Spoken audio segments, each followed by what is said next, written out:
They say the most dangerous betrayal is not from enemies, but from the person you trust enough to build your entire life around. The person you pray with, laugh with, raise children with, the person you believe would never hurt you. This story isn't only about cheating. It's about trust, heartbreak, and how one hidden choice can destroy many lives. Kim and I met 7 years ago and became close almost immediately. We were both raised in conservative Christian families in the Midwest. We believed God came first, then family, and everything else after that. We attended church every Sunday and built a relationship based on honesty. I was a successful engineer with a stable career, and Kim worked selling accounting software for a large technology company. Life felt simple and peaceful. Before we married, my parents gifted me a 3-bedroom house after graduation. They believed blessings should be shared while people are alive. I admired that. I promised myself I would build a loving family in that home one day. Then I married Kim. For years, our marriage felt perfect. People used to joke that we acted like newlyweds even after years together. We laughed often, rarely argued, and genuinely enjoyed each other's company. Then our twin daughters were born. Everything changed. The sleepless nights, toys across the floor, constant messages became our happiness. We lived quietly. Dinner at home, no drama, no secrets. At least that's what I believed. Then one week, Kim had to attend a 3-day work exhibition in Atlanta because coworkers were sick. She hated leaving us and apologized repeatedly while packing. "Baby, I'm sorry. I tried getting out of it," she told me. I kissed her forehead and smiled. "We'll be fine. Come back soon." I helped carry her luggage outside and watched the car drive away. I had no idea my entire world was leaving with her.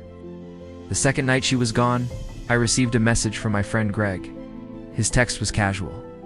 "Hey, you said Kim was in Atlanta this weekend." I replied yes.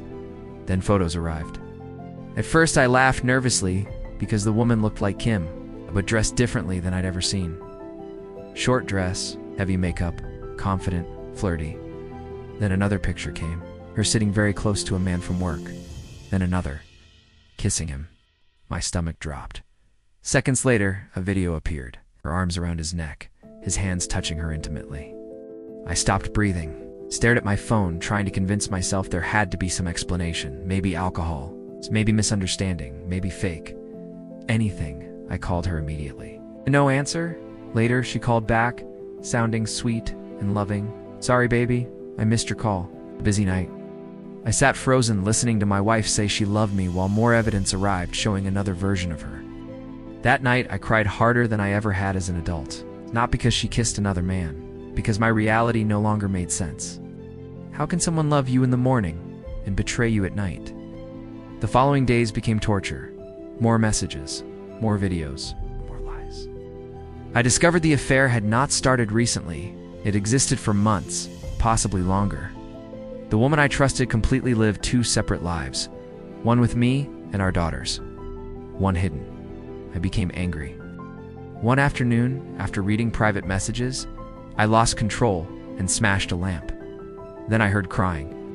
My daughters, their frightened voices instantly stopped me. I picked both girls up and held them close.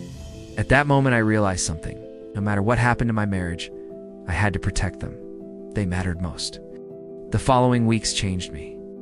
I stopped reacting emotionally and started thinking carefully. Lawyers, evidence, finances, custody, planning.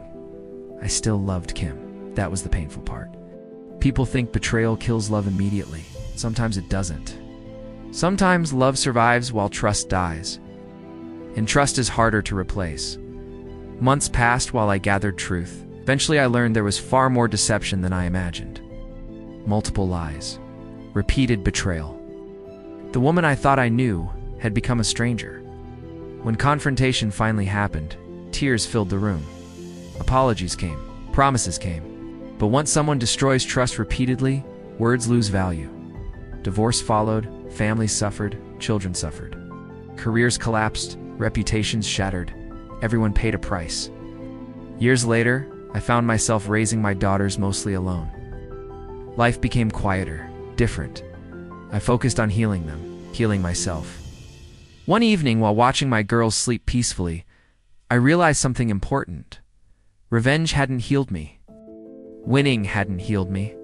Only time helped. Faith helped. My daughters helped. I eventually forgave Kim, not because she deserved forgiveness, because carrying hatred forever would destroy me too. And maybe that's the hardest lesson in life. The people we love most have the power to hurt us deeply. But pain doesn't have to become our identity. You can survive betrayal. You can rebuild. You can become stronger. Just remember, trust takes years to build, seconds to break, and sometimes a lifetime to fully recover. If you've ever been betrayed, abandoned, or lied to, I hope you remember this. Their choices do not define your worth. Keep moving forward. Some endings destroy us. And some endings quietly create the person we were meant to become.